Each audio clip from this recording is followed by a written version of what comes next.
continue making our way through John chapter 19, the latter part of the crucifixion account. Last time we noted two individuals who come forth. Now that the crucifixion itself has ended, we noted the way the Jewish leaders behaved on this occasion, as well as Pilate. But the Jewish leaders, because of their concern regarding preparation for the Passover, the prophecy being fulfilled, the lots being cast for his garments, the bone, not a bone being broken, verse 36. So we had two individuals. Joseph of Arimathea, evidently a man of some means, because he is able to donate his tomb so that Jesus might have a place to be buried. And also, verse 39, interestingly, Nicodemus, who we're reminded here in verse 39 is the same Nicodemus we met back in chapter 3, the one who had come to Jesus by night. Also, evidently, a man of some means, bringing a mixture of myrrh and aloes, 100-pound weight. Again, we noted how unfortunate it is that Judas isn't there to remark upon that, as he did the incident in which the spikenard was used. And you recall that, and Judas objected, presumably because he thought, couldn't we spend the money on the poor? No, really, he wanted a cut of it. But as we noted, the interesting thing about this is that both of these men, Joseph of Arimathea and Nicodemus, are doing this somewhat publicly, right? I mean, people can see them as they come forth. I mean, Joseph of Arimathea goes and asks Pilate if he might have Jesus' body to take into his charge so that he can bury him. Pilate gave him leave. Verse 38. So they're not doing this. So Nicodemus may have come to visit Jesus in the dark, again, for whatever reason he did, but certainly this, if it is the case, as I think most people suspect, that the reason he came at night was so that he wouldn't be seen, so as not to incur the wrath of his fellow Pharisees. He seems perfectly willing to throw that aside here and do this. Verse 40. Then took they the body of Jesus, wound it in linen cloths with the spices, as the manner of the Jews is to bury. You might compare this with John 11:44. We have similar description of Lazarus as he's being called forth from the tomb. This treatment is quite noteworthy. The tomb itself, as I just mentioned, indicating that Joseph of Arimathea, who provides it, must be a man of means to do so. The spices, again, we're told here in verse 39, a mixture of myrrh and aloes, about 100-pound weight. Also expensive. The tomb, the spices, this is the treatment Jesus received. Note that what makes this particularly noteworthy is the fact that he's just been crucified as a common criminal. We've mentioned before that Romans didn't put everyone to death by crucifixion. I mean, if you find yourself in the Roman Empire, you committed some crime, you're sentenced to death, that doesn't automatically mean you're going to be crucified. This was a particularly heinous form of execution that was reserved for the worst of the worst, really to send a message to others. So the fact that he had suffered this most degrading of execution methods and torment, and then yet after the fact he's going to be buried in this very nice tomb that Joseph of Arimathea provides.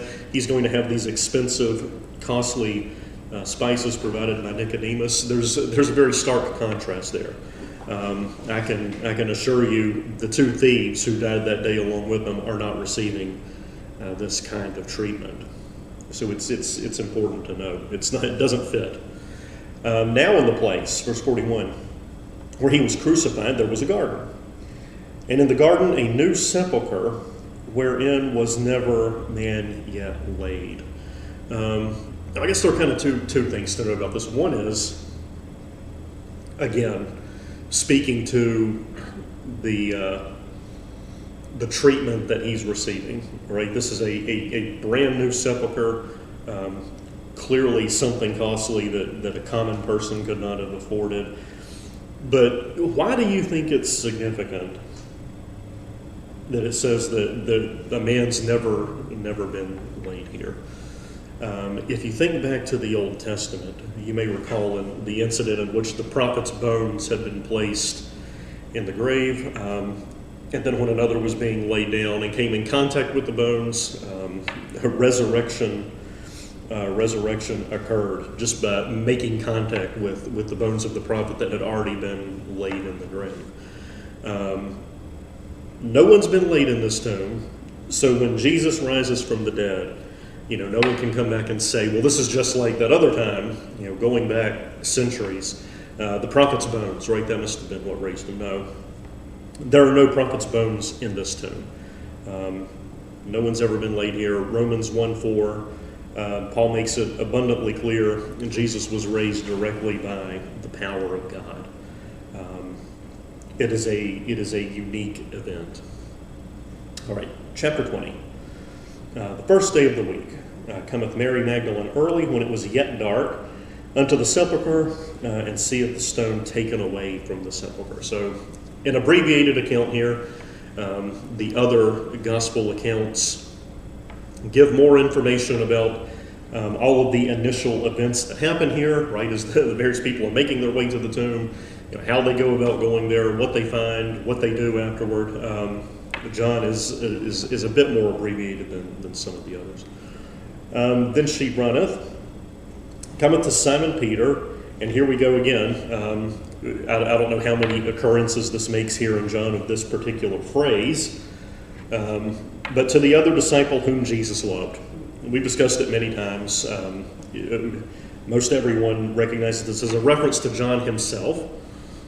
So Peter and John saith unto them, they have taken away the Lord out of the sepulchre, and we know not where they have laid him. Okay, so he's gone. I don't know, somewhat interesting that she would come back and tell them this. He's disappeared, and we don't know what happened to him, and we don't. She says they took him, and we don't know where they've laid him. So evidently, she's under the impression that someone. I mean, remember, Jesus has no shortage of detractors. They've taken his body. We don't know where they've laid him. Okay, so Peter and John are going to go. Peter therefore went forth, and that other disciple, again John, and came to the sepulchre. I find verse 4 a bit humorous. Kind of like, and from time to time that's the case. You remember way back when we covered John 11, I find it a bit funny as the disciples are questioning Jesus about Lazarus' condition, and he tries to put it in, he tries to put it in kind of softened terms a bit, but they keep failing to understand, and finally he just tells them outright as if he's given up trying to explain it in any other way. Chapter 20, verse 4 is another one that gets me. So they ran both together, and the other disciple did outrun Peter and came first to the sepulchre. And I find it a little funny because, I mean, if this is indeed John, as all clues seem to indicate that it is, he's talking about himself. Kind of pointing out that as they made their way there, he outran Peter. But again, he doesn't put it in the first person. He puts it in the third person. But still, if he is talking about himself here, you have to admit it's kind of funny that he notes the fact that even though he's not going to go in first, he was faster, he outran Peter and got there first. And he's stooping down, looking in, saw the linen clothes lying, yet went he not in. Why not? Why didn't John go in? Well, it's one of those questions like, why did Nicodemus come to visit Jesus by night? Speculation abounds, but who knows? Who knows? I don't know why he ran to get there first, got there first, saw what had already been described to them. Right, the body's gone. We don't know what happened, and so there they are. But he doesn't go in. Now here, true to form, verse 6. Here comes Peter, doing exactly what you would expect Peter to do. Then comes Simon Peter following him, went into the sepulchre and seeth the linen clothes lying. So Peter doesn't get there first, but he goes in first. He's always the one who was willing to act, right? He's the one who was willing to step out of the boat, you recall, to walk out to meet Jesus upon the water. The only one that would do it. He's the one who just in chapter 18, if I'm not mistaken, just recently, in chapter 18 in the garden, pulled out the sword and cut off Malchus's ear in a haste. He was the one back in chapter 12, chapter 13, when they were arrived at this dinner, and put his foot in his mouth in the foot washing episode. There, he's always the one who's quick on the draw. So John is hesitant to go in, but again, true to form, Peter certainly doesn't. He steps in. Then cometh Simon Peter following him, went into the sepulchre, seeth the linen clothes lying, and the napkin that was about his head, not lying with the linen clothes, but wrapped together in a place by itself. Okay, so everything is neatly arranged here, but again, no body. So there's the linen clothes. Right here's the napkin, kind of sitting to the side by itself. Again, think of chapter 11, Lazarus coming forth. You have that same description of the napkin being removed. And too, we tend to think of napkins as paper products to wipe one's hand. This is like a cloth that was used to wrap the body. So maybe not necessarily what you think of as a napkin per se, but a piece of cloth that had been used to wrap him. Again, just like Lazarus. Then went in also that other disciple, which came first to the sepulchre. Again, a bit humorous, I think. He's like, I didn't go in first, but I got there first. I was faster. And he saw and believed. Now here we go with verse 9. Somewhat mystifying to me. For as yet they knew not the scripture that he must rise again from the dead. How on earth could they not know that? How many times, and I haven't bothered to count, but it's more than 2 or 3, how many times has he indicated to them that this is exactly what was going to happen?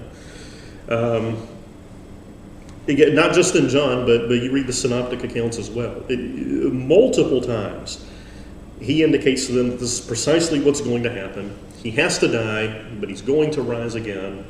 And yet here in verse 9, they just seem they seem somewhat mystified. They knew not the scripture that he must rise again from the dead. Although they believed that it happened, right? Verse 8. Then the disciples went away again unto their own home. Okay, so Mary Magdalene comes, finds the tomb empty.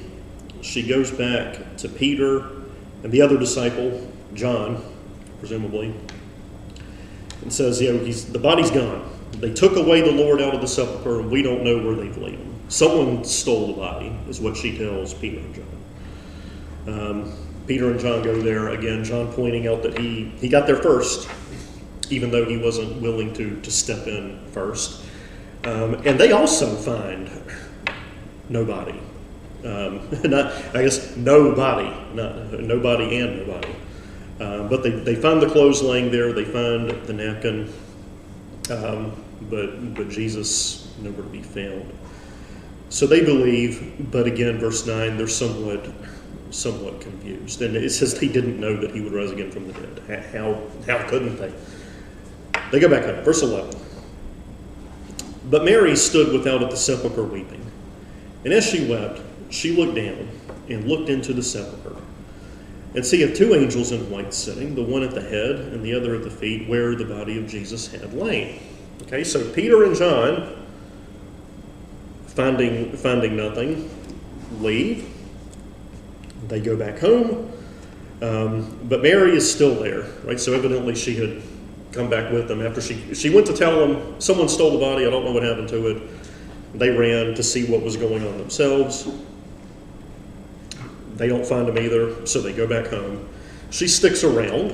She's weeping, and then she sees two angels in white where the body had been laying, one at the head, one at the feet. They say unto her, Woman, why weepest thou? She saith unto them, Because they have taken away my Lord, and I know not where they have laid him. Which is what she assumed, right? I mean, that's what she had told Peter and John, which I guess is understanding. What else would you think? Although, she's someone who's in this circle as well, so I guess there in verse 9, you kind of ask the question, how on earth can Peter and John not really, how can they not be expecting this? As many times as it's been indicated to them, I guess you could ask the same question of her. Why doesn't she know? Or why is she so surprised by this? Or why would her first thought be, someone must have stolen the body? But regardless, that's what she thought. It's what she told Peter and John, and now it's what she tells the angels. Why are you crying? Because someone stole Jesus' body, and they put it somewhere, and I don't know where they put it. Verse 14, and when she had thus said, she turned herself back and saw Jesus standing, and knew not that it was Jesus. Again, which is interesting because she knew him, so for whatever reason she doesn't recognize him. Jesus saith unto her, Woman, why weepest thou? Whom seekest thou? She, supposing him to be the gardener, saith unto him, Sir, if thou have borne him hence, tell me where thou hast laid him, and I will take him away. So evidently, I don't know, she sees two angels in white sitting in the tomb. They weren't there. They weren't there moments before, right? I mean, so Peter and John come in. They see nothing except the clothes, or the linens, right? The linens and the napkin. They leave. Mary sticking around. Evidently doesn't find it particularly strange that two angels are now sitting there. They ask her, "Why are you crying?" Because the body's stolen. I don't know where they've laid him. Again, an odd thing to say, considering that, like Peter and John, she presumably should have seen this coming. Then she sees Jesus standing, doesn't recognize him, and supposes him to be the gardener. So, however he's presenting himself to her, whatever. She sees him standing there, she addresses him, she talks to him.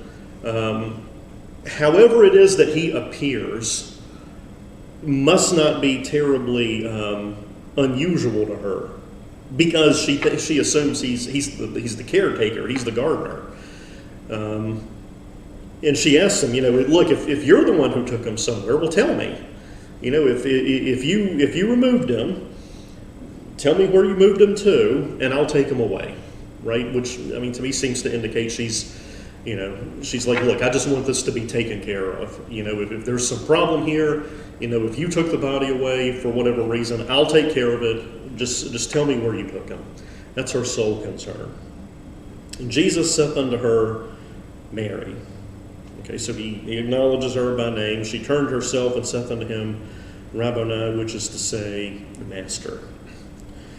So now she does recognize him. And this is somewhat reminiscent of, in Luke, Jesus and the men on the road to Emmaus, you recall, where he goes and appears to them and walks with them. And they have this long conversation. He speaks to them concerning the scriptures and concerning the prophecies about him, right? And then right at the tail end of that encounter, they come to this understanding and they realize it's Jesus. Because you remember when he first appeared to them, he's like, well, what are you talking about? What's going on? And they're surprised. They're like, well, don't you know what's going on? Jesus of Nazareth has just been crucified, and it's all anyone is talking about. How can you possibly not know what's going on, what we're talking about? towards the end of that conversation, after they've walked and gone back to the house, they realize that it's him, and then he is gone from their midst. So it's somewhat reminiscent of what happens here. Again, Mary knew him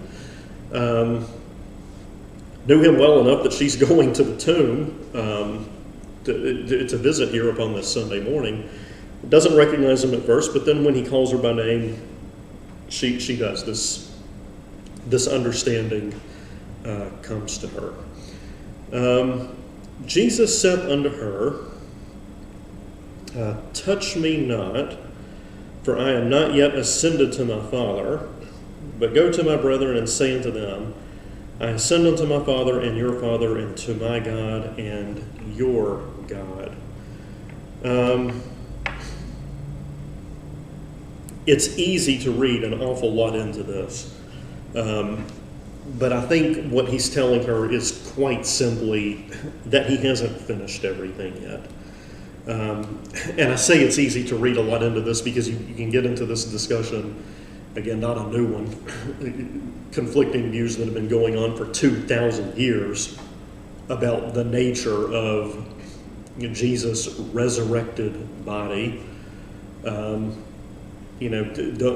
touch me because I'm not ascended to my Father. You can get into discussions about this notion of kind of a Calvinistic notion of human, mortal, fleshly depravity and all. It can just go a lot of different ways when you start asking the question, well, why does he say you can't touch me because I haven't ascended yet? It can go off the rails very easily. But I think all he means to say here is, I've got work to do. My work isn't finished here.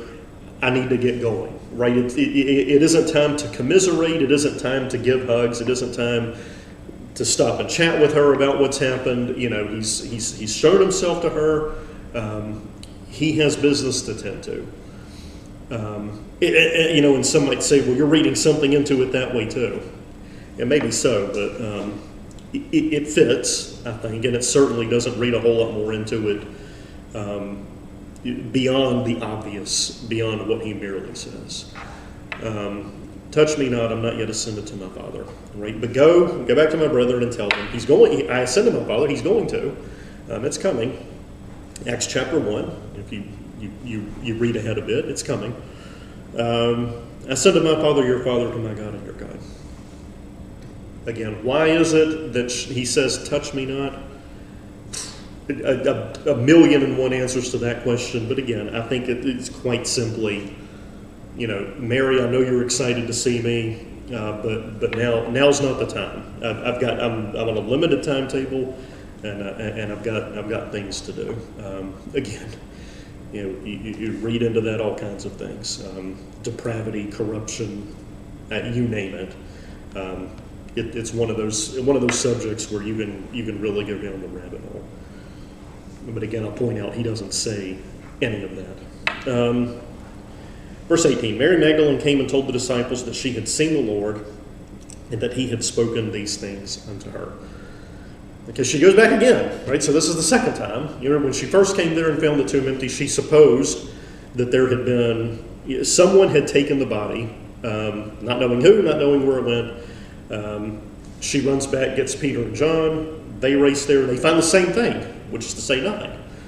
They go back home. Then, as she's still standing there after the fact, these angels appear to her first. She tells them the same thing, right? They ask her why she's crying, and she says, because someone has stolen the body, and I don't know what happened.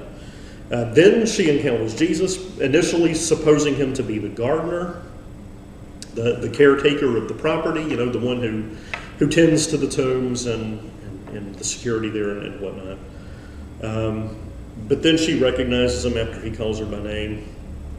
He tells her, yes, it's him. He's risen from the dead, but he hasn't ascended back to the Father yet. If you think here, you go back a bit to John 14 and 16. In these sections where those are both in the context of his final night with the disciples, the night he's going to be arrested later. And he talks about ascending to the Father, because if you remember, He had told them that he would ascend back to heaven, and when he gets there, he's going to receive a promise of the Father, that the Comforter, the Spirit of truth, would come. In fact, he tells them he has to go in order for this to happen, right? Because the Spirit, this Comforter, is not going to come to aid them in their mission. What mission? Go to the book of Acts, as the church comes to fruition, until he ascends back. So they ought to have some understanding of the notion that he's going to ascend back to heaven after he is resurrected from the dead. Again, all the more reason why verse 9 is so mystifying to me, at least. Again, like how can they not be expecting this to happen? But whatever. Yeah, you find plenty of instances where the disciples can be a bit thick-headed at times. So he tells her, go back and tell them he's here. He's risen from the dead, but she's encountered him, right? She's met him, encountered him face to face, but he hasn't ascended back. Okay, so then she goes back, tells the disciples that she had seen the Lord, and that he had spoken these things unto her. Again, for the second time, she goes running back to tell them what she found. Only this time, it's good news, not bad news.